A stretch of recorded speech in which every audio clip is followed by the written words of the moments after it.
Hi, it's Maggie the Irish Gypsy here to bring you your May 2020 general reading. We are looking at the first half of May from the 1st through the 15th. This reading is for the fire sign of Sagittarius. Welcome, everyone. I hope everyone is continuing to be safe and well and healthy and as sane as we possibly can. I know that some people will be experiencing a lessening or lifting of some restrictions, and others have to be a little more patient. So I hope that you're continuing to do well with it. All right, Sagittarius, this reading is for you for the first half of May. That's Sagittarius Sun, Moon, Rising, if your Venus is in Sagittarius, or if you're cross watching for a Sagittarian. General readings always resonate a little differently for everyone, of course. So if you know all of your sign videos, watch them. It can be helpful in providing additional info. If any of these readings do resonate with you and you'd like to take a deeper look at something or reach out for a personal reading, click on the description link below. You'll see some information and contact details. Click on that little arrow that pulls down info, and you'll see all of that. You can also email me directly at Maggie, the number one McGuire, at gmail.com. I would be most happy to work with you. I can usually respond to initial inquiries with more info the same day or the first 24 hours. And I do readings full time. It's all that I do. So I'm pretty diligent at working with everyone's schedules and my own to get readings out to you or set up with you as quickly as possible. So I look forward to hearing from you. All right, Sagittarius, let's move right into the first half of March for you. For those of you who need or want to know, I am using the Gilded Tarot by artist Ciro Marchetti, but I am using the recently released Royale version. Beautiful, rich colors. Okay, Sagittarius.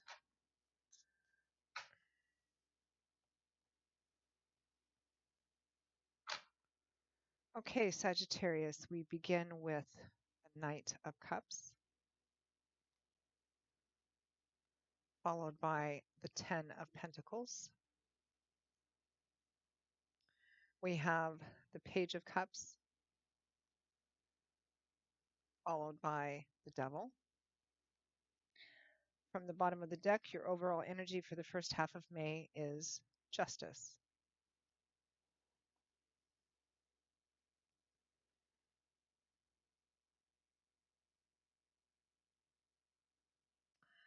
It's interesting, Sagittarius, because your reading has a similar feel to one of your sister signs, Aries, although Leo's was very different, but Leo may have transitioned through this a little quicker. So it feels like, Sagittarius, you are contemplating whether or not to reach out and make an offer to someone. Is this the right thing to do? If so, how should I do it? When should I do it? What's the right way to do this? We have Justice overall for the first half of May. Justice is the reap what you sow card, meaning that whatever efforts, intentions, actions you put into something is going to be reflected in the outcome of that. Uh, so if you operate from a place of dishonesty, that's going to be reflected in the outcome.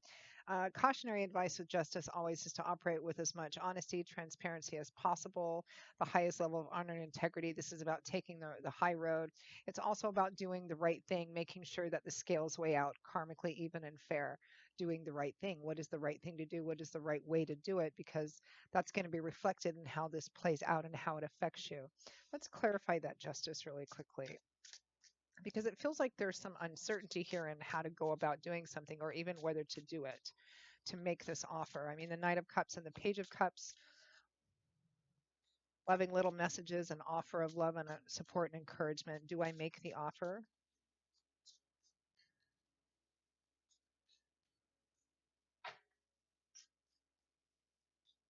Clarify justice.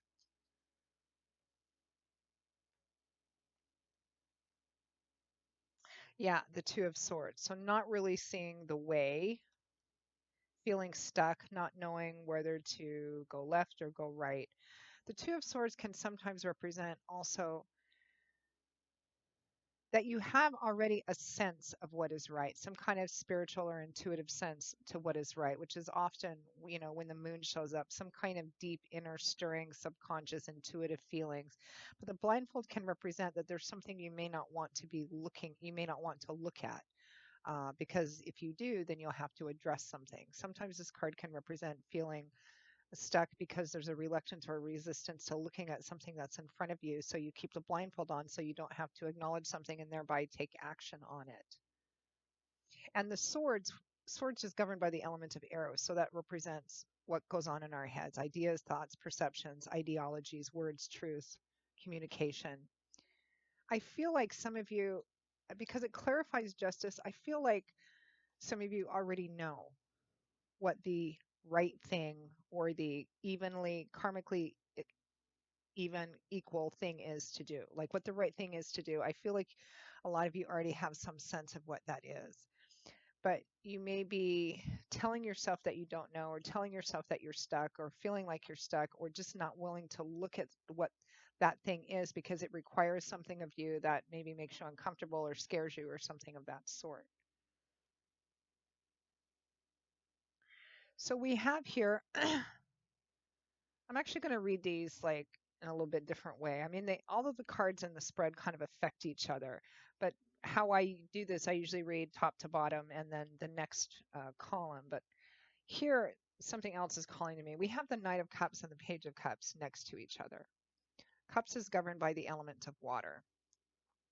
And in the tarot, this is our emotional landscape, feelings, relationships, our emotional selves. So the Knight of Cups comes charging in to just wholeheartedly make an offer of love, support, encouragement. He wears his heart on his sleeve. His feelings and thoughts are known. He makes them known. He's very kind of aggressive and single focused about that. And next to that, we have the Page of Cups, which is the message of that, bringing that message of love. Uh, this is a very like this is a card of kind of just diving in and blurting everything out and kind of wearing your heart on your sleeve and expressing your love and your feelings to someone else, how you feel about them, making that offer. However, underneath that, because we already know that there's some difficulty in looking at something here, what the right thing is to do here, underneath that, we have the Ten of Pentacles and the Devil. So this is kind of an undercurrent here. The Ten of Pentacles is under the Knight of Cups. So this emotional offer also is over long-term stability, security, commitment. The Ten of Pentacles, sometimes known as the inheritance card, it represents a sense of secure and comfortable abundance in the present, but it comes from the long, slow accumulation of time and effort and patience and work that went into gaining it. There's a strong connection to home and family here. It can represent the actual family home or property, but it does represent, because it's a 10, which represents fulfillment and achievement. This is about having a fair amount of comfortable security with finances, with material stuff, even with long-term relationships. So this is what's kind of underneath or clarifying this offer. Do I make the offer? Do I reach out and make the offer of stability, commitment, financial, material aspects? So this is almost a classic, let's get married, let's move in together, let's kind of join our lives together, because it's an offer of love that's fueled by stability. It could be that some of you may be thinking about coming in and making this very emotional offer in order to gain, financial and material stability.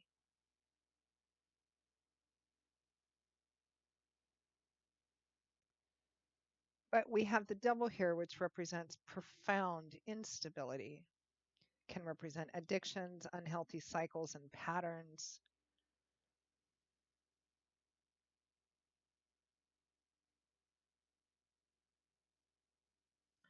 It may be that some of you are,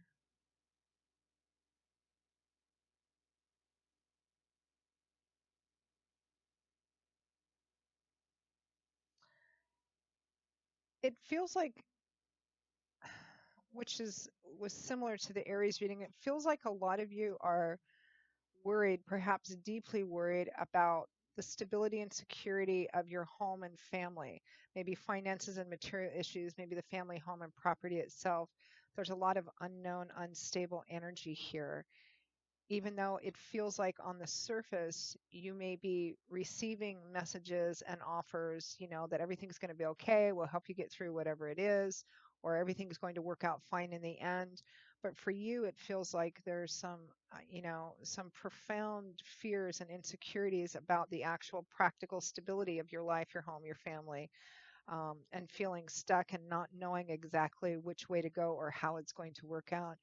And I feel like for some of you, the reason of that is that there's been an obstacle or a delay in timing or some kind of hurdle or something. And it could be because of, the global pandemic and how it's affected people. Maybe some things, maybe something was that started before this happened has been put on, temporary hold or hiatus because, and so a plan that you had formally or previously has been put on hold, and you no longer know how it's going to work out or what you need to do in order to continue with it.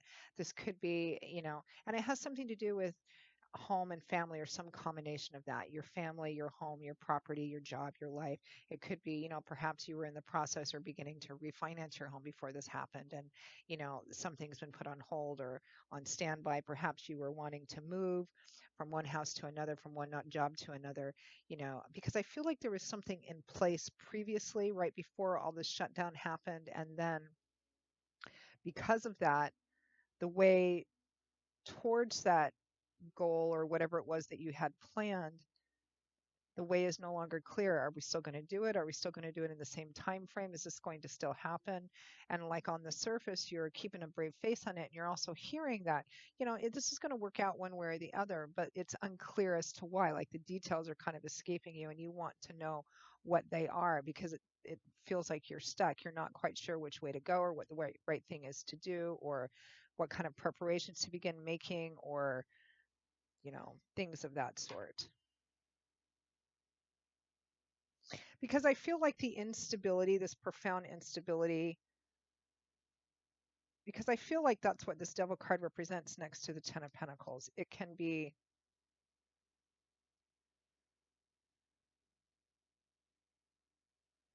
it,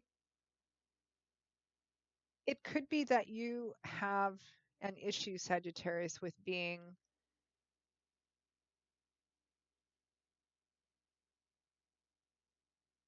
I mean, the devil fundamentally is obsessive, whether it's about drugs or alcohol or works or sex or money or all of that. It represents too much focus, too much obsessive energy, because it causes imbalance in the rest of your life.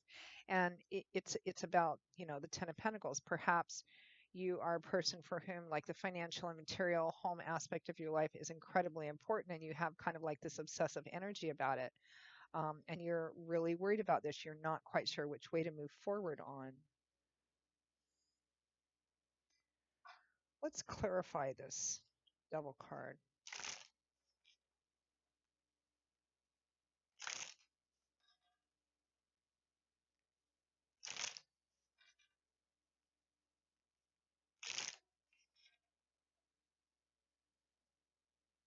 It's like the way is no longer clear, or the details of something is no longer clear. And because of that, you've gotten more and more obsessive about it, negatively, obsessively focused about it.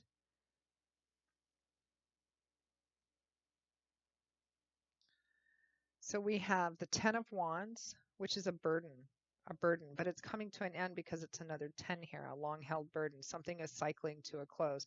So, and I feel like I actually have this feeling, Sagittarius, that it's not too far off into the future.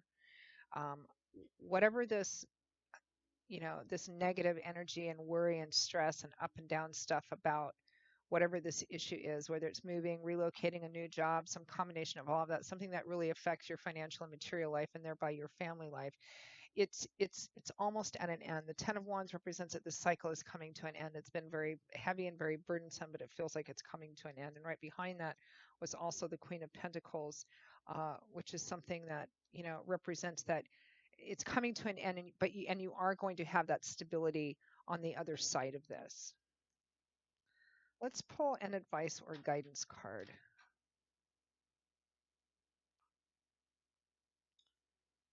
put this card back. Wrong position. Okay, let's pull an advice or guidance card. Actually, before I do that, I'm going to pull one more clarifying card for this Two of Swords. Is this just a card of literally not knowing what's coming? And that's why you feel stuck because you can't see anything? Or is there something that you already know that you're not looking at or that you're refusing to look at? Clarify the Two of Swords.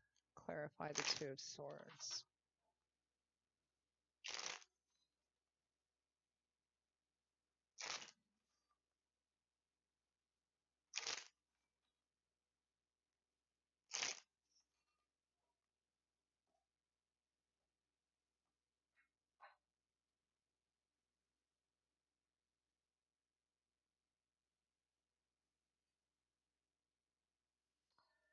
Judgment. So an opportunity coming up. Perhaps judgment always shows up when there's an opportunity to answer for yourself, an opportunity to make a decision once and for all, an opportunity to perhaps make a decision about something you had before but made a different decision.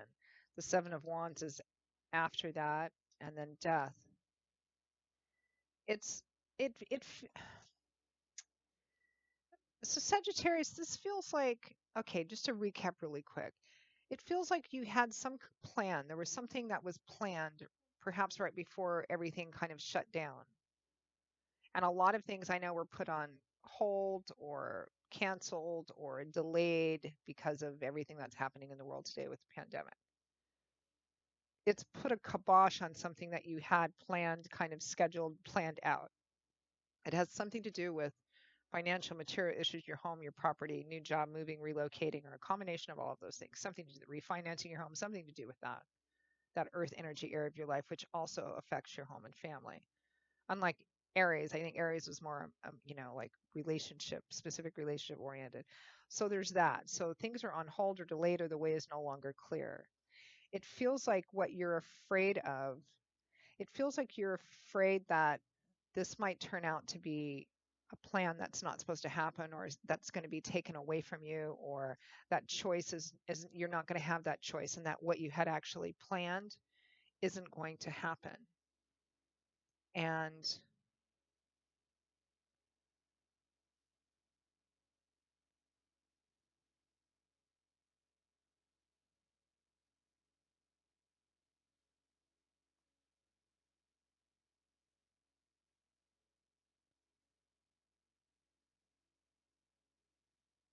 this feels like it feels Sagittarius like you got firmly fixed on this thing, whatever this thing is, happening in a certain way, happening in a certain time. And it's almost as if, and you may be called to either modify that or consider a different path or have a different path be opened up to you. But it feels like you're clinging onto that original plan. No, it must be like this, and refusing to kind of consider anything else. And because of that, you're having a lot more. Because of that, it's keeping you actually obsessing on it in a more negative way, because you're not willing to stand back and consider the possibility that, you know what, maybe this isn't what spirit is the best has in mind for me for the best thing. Maybe I'm going to have to do this in a different time, in a different way, or maybe on a different path.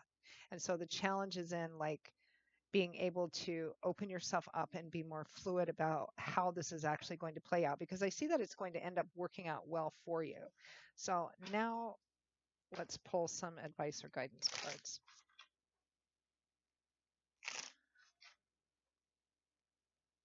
What's the best way for Sagittarius to navigate through this energy the first half of May?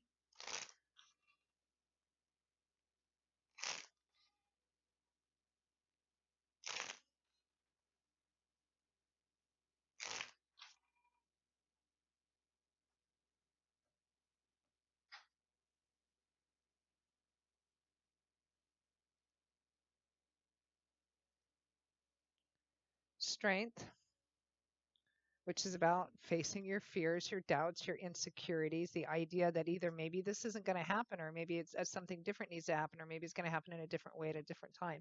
Facing that and walking through that rather than staying stuck with, this Two of Swords. I don't want to look at that kind of energy. Um, yeah, I think Sagittarius that because this is a general reading and it's going to mean different things in different ways to people who are watching it, those for whom I'm reading for, you're being asked to look at, explore, and walk into whatever spirit is bringing in front of you. To not cling so much to the previous idea or plan, but to kind of open up and let spirit work in your life and put the things in front of you that need to happen and follow that. Even though it may produce fears and insecurities and anxieties, it's about walking through that because that's the only way you're actually going to deal with those fears and doubts and insecurities and this unstable energy about, how the stability of your life is by facing those and walking through that. So that's the advice for the first half of May, Sagittarius. But I do also see that it's going to work out that on the other side of this, you do have that stability with home and family. And I think it's actually going to work out better than you think it is from your perspective right now. So keep that in mind. So, Sagittarius, that is your reading for the first half of May. I hope that you found it useful and helpful.